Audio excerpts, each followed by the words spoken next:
In the early autumn of 1971, Bruce Lee found himself seated in a sleek, glass-paneled conference room at the heart of Warner Brothers Studios. The polished table reflected the fluorescent lights overhead, and a single manila folder lay between him and Tom, the executive responsible for the upcoming television series that Bruce had invested not only his time, but his very soul into. The air was heavy with expectation, charged with the sort of quiet tension that can make even the most confident men pause. Bruce, a master of both martial arts and the philosophies that guided his every move, had spent months crafting a vision for this series, painstakingly refining character movements, ethical conflicts, and the subtle balance of strength and restraint. He knew the folder contained the final decisions of the network, but he assumed it would be a straightforward discussion, a routine confirmation of schedules, contracts, and episode outlines. After all, he had proven himself, demonstrated his skills, and contributed ideas that were both innovative and deeply rooted in his Taoist understanding of the martial arts. As the executive broke the silence, a simple, yet devastating, sentence shattered the carefully constructed expectations Bruce had carried with him. "We've made our casting decision for Kung Fu," he announced. Bruce leaned forward, a glimmer of hope lighting his eyes. Perhaps at last, clarity would emerge, and his efforts would be recognized in the way they deserved. He waited, heart beating steadily yet expectantly, as the executive pronounced a name that would change everything. David Carradine for the lead role. The word seemed to hover in the air, unnatural, discordant, like a note played off-key in a carefully orchestrated symphony. Bruce blinked, stunned into silence. He froze for a moment, his hands resting firmly on the smooth surface of the table, a calm exterior belying the storm of thoughts whirling in his mind. This wasn't a secondary option, a compromise to be negotiated. It was the network's first and final choice. David Carradine. The name felt alien, almost sacrilegious, given the months Bruce had poured into designing the show, developing his philosophy, and embodying the martial principles he intended to convey to the world. His face remained stoic, but behind the calm mask, his mind sharpened like a blade, coldly analyzing the implications of what had just been declared. "I'm sorry, what?" he finally asked, his voice even but edged with disbelief. The executive, prepared to deliver what had been predetermined, repeated the decision, tone polite yet immovable. "David Carradine will be playing the Shaolin monk. The network feels he's the right choice for American television." Bruce's gaze fell to a folder before him. The pages filled with his own handwriting, detailed sketches of movements, notes on Taoist philosophy, and frameworks for a character he had spent over a year meticulously developing. Everything he had built, every demonstration, every lesson, every insight into philosophy of using no way as way, was now destined to be repackaged and handed to another, a man who had never stepped onto a training mat. A quiet rage simmered within him, unspoken but palpable. He had created this. The movements, the philosophy, the life lessons encoded into every punch, block, and stance. Yet, despite his unparalleled contribution, the system he had been working to infiltrate and influence had decided to extract his genius while denying him the stage to embody it. The stark realization struck him with the clarity of a lightning bolt. This was never about merit, talent, or dedication. It was about comfort. The industry, and the audiences it claimed to serve, would only embrace what it deemed familiar and acceptable. Bruce's mind raced, reconstructing years of seemingly isolated disappointments, betrayals, and professional compromises. Each rejection, each moment of being sidelined despite undeniable skill, now revealed itself as a single unmistakable pattern. Extraction without acknowledgement, appreciation without empowerment, interest without inclusion. This, he realized, was Hollywood in its purest, most unapologetic form. It was a system that could admire genius, but could not bear to let it take center stage if it challenged the comfortable narratives it had already decided audiences could accept. Bruce, a man who had spent his life perfecting his craft, who had demonstrated the limits of human strength and the profundity of martial philosophy, was facing the ultimate revelation. The world he had been trying to conquer was designed never to let him in fully. And yet, as the meeting drew to a close with polite handshakes and promises of credit for his consulting work, a seed of determination took root. Bruce understood, with absolute clarity, that he would never return to that building as a supplicant, never to seek validation from those who had already made their choice. He would forge his path on his own terms, where he would be unignorable, undeniable, and unstoppable. Early encounters with Hollywood and patterns of extraction. Bruce Lee's confrontation with the harsh realities of Hollywood did not begin in that Warner Brothers conference room in 1971. It had been a journey spanning nearly a decade, a series of trials, minor victories, and subtle betrayals that had cumulatively forged his understanding of the system's true nature.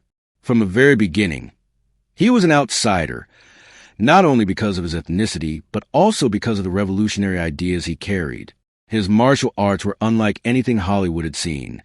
Fast, fluid, precise, and deeply philosophical. Yet the industry viewed these qualities not as assets, but as curiosities, exotic spectacles that could be admired from a safe distance, but never trusted to carry the narrative itself. The first glimpse of this pattern occurred in 1964 at the Long Beach International Karate Championships. Bruce had meticulously prepared, demonstrating his 1-inch punch, the 2-finger push-up, and other feats that displayed not only physical mastery, but also the philosophical grounding behind each movement. The crowd erupted in amazement, and the media coverage was extensive. Among the spectators sat Jay Sebring, a prominent Hollywood hairstylist who worked with stars like Steve McQueen and Paul Newman. Sebring was impressed, recognizing in Bruce a force beyond simple physical ability, a charisma, a philosophical depth, and a technical precision that could transform martial arts into entertainment. Yet, as history would show, this recognition was only the beginning of a long and frustrating process. Despite the attention and admiration, Bruce's first contract with 20th Century Fox in 1966 revealed the subtle but insidious mechanisms of exclusion. He was cast as Ko, the masked sidekick to Van Williams' White Hero in The Green Hornet. His face hidden, his lines restricted to broken English. He was a supporting figure at best. His extraordinary abilities reduced a spectacle for the amusement of audiences rather than the expression of authentic artistry. Hollywood had taken a genius and constrained him to a box that fit their comfortable narrative. The irony was almost poetic. Bruce Lee, who had spent years perfecting a universal martial language that could speak across cultures, was being made to perform as a caricature. His brilliance repackaged reassured a majority audience that the exotic could be enjoyed safely but never embraced fully. Refusing to remain passive, Bruce intensified his efforts to prove his value to the system. He opened a school in Chinatown where Hollywood's elite, including Steve McQueen, James Coburn, and Roman Polanski, came to train. His students were impressed, absorbing not only his physical techniques, but the deeper philosophies that guided them. Using no way as way, having no limitation as limitation, a principle that combined flexibility, adaptability, and precision. These lessons were not mere stunts. They were an entirely new worldview, a new lens through which to understand motion, conflict, and mastery.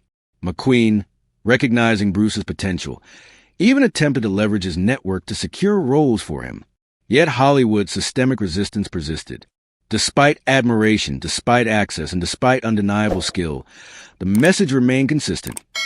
Bruce could teach, demonstrate, and inspire, but he could not lead. By 1969, small film appearances, such as in Marlowe, offered fleeting glimpses of potential, but these were marginal victories.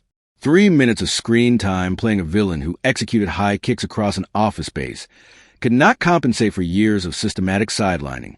Even when directors were impressed and encouraged him to replicate signature feats, these moments were treated as curiosities rather than opportunities to center a narrative on his skill, philosophy, and presence. The pattern was clear. Bruce's contributions to be extracted, celebrated privately, and appreciated by insiders, but they were never intended for mainstream public recognition where his face, name, and cultural identity would challenge Hollywood's preconceptions. This extraction was not a personal vendetta. It was structural, an intrinsic feature of the system, a system that admired genius but preferred it mediated through familiar channels. Bruce began to understand that the problem was not simply prejudice. It was the industry's commitment to comfort. Audiences were thought to prefer relatable faces, and the very idea of an Asian hero as the central figure was considered too radical for mainstream acceptance. Bruce's every move, every demonstration, every teaching session became a test, an opportunity for Hollywood to appropriate brilliance without risking the disruption of their familiar hierarchies. By the time he sat in the Warner Brothers conference room in September 1971, Bruce had already begun seeing the pattern in its entirety. He realized that every opportunity he had been given, every small role or consulting gig, had been a way for the system to extract his expertise without granting him true narrative power. The name David Carradine was simply the latest manifestation of a long-established habit. They wanted Bruce's ideas, his philosophy, his movement vocabulary, but not Bruce himself. They sought the essence without the source, the wisdom without the face that had earned it. And yet, within this revelation, there was also clarity. Bruce's previous frustrations, once seemingly random, now appeared as stepping stones understanding the structure of the system. Each disappointment had been a lesson, each rejection a signal, each forced compromise a strategic insight.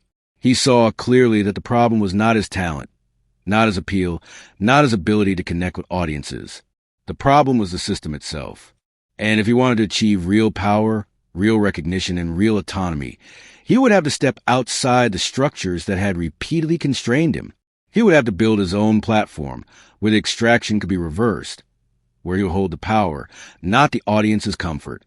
The Warner Brothers meeting and the revelation. It was September 1971, and the Warner Brothers conference room had all the hallmarks of corporate efficiency. Polished wood surfaces, fluorescent lighting, and a sense of order that masked the quiet currents of power flowing beneath. Bruce Lee, seated across from Tom, the executive representing the network's decision-making authority, was calm, composed, and yet internally alert. Between them lay a single manila folder, the physical manifestation of Hollywood's authority, capable of determining the trajectory of Bruce's career in a single, irreversible stroke. For months, Bruce had believed this meeting would confirm his leading role in the series he had painstakingly helped create. After all, every concept, every philosophical note, every demonstration had been meticulously documented, submitted, and refined for this very purpose. The room was silent, the kind of silence that magnifies the importance of a single moment. Bruce opened the folder, his hand steady, anticipating clarity. Instead, he was met with an announcement that would forever redefine his understanding of the American film and television industry. "We've made our casting decision for Kung Fu," the executive began, a phrase that sounded at first innocuous, but which carried with it the weight of an irrevocable verdict. Bruce leaned forward, his eyes flickering with anticipation, hoping for recognition of his contributions. Then came the name, David Carradine, for the lead role. Time seemed to slow. The words hung in the air, foreign and jarring. Bruce's hands rested lightly on the table, but his mind raced. This was not a suggestion, a secondary option, or a compromise. They were declaring a decision that left him entirely on the sidelines. He blinked, processing the enormity of the moment. David Carradine, a man with no training in martial arts, would now assume the central figure in the story Bruce had built from the ground up. "I'm sorry, what?" Bruce asked, his voice even controlled, but threaded with disbelief. The executive repeated the decision, firm yet courteous. "David Carradine will be playing the Shaolin monk. The network feels he's the right choice for American television." Bruce's gaze fell to the folder. He could see his own handwriting inside. Sketches of movement sequences, philosophical notes on Taoist principles, and the framework of a character he had spent more than a year developing with writer Sterling Silliphant and producer Fred Winrob. Every philosophical insight, every physical demonstration, every calculated detail, carefully crafted over decades of study and practice, was now to be delivered into the hands of someone who had never learned a martial art. A calm, almost mechanical voice stated what his instincts already knew. "We're incredibly grateful for your contributions as a consultant." Bruce remained silent, absorbing the statement. Gratitude, he realized, had no power. Gratitude did not equate to control, recognition, or the ability to shape the story. His contributions could be praised, admired, and referenced in credits, but they could also be stripped of their context and handed to someone else. The executive, shifting slightly in his chair, continued, attempting to rationalize the network's choice. David Carradine had not studied martial arts. True, but he would be given a trainer. Bruce Lee's story isn't just about martial arts or movies. It's about power, vision, and refusing to let the system define your worth. He didn't just accept rejection. He turned it into a strategy, proving that real influence comes from creating your own path when the old one refuses to lead you. Hollywood might have underestimated him, tried to extract his genius, and cast someone else in his role. But Bruce didn't stop. He went where he could be the hero, built his own empire, and left a legacy that no system could ignore. So here's the question for you. What would you do if the world kept saying no? Would you bend to fit their rules? Or would you build your own path like Bruce Lee? Let me know your thoughts in comments below. Because the lesson here is clear. Power isn't given, it's claimed. Thanks for watching, and don't forget to subscribe for more stories of unstoppable determination.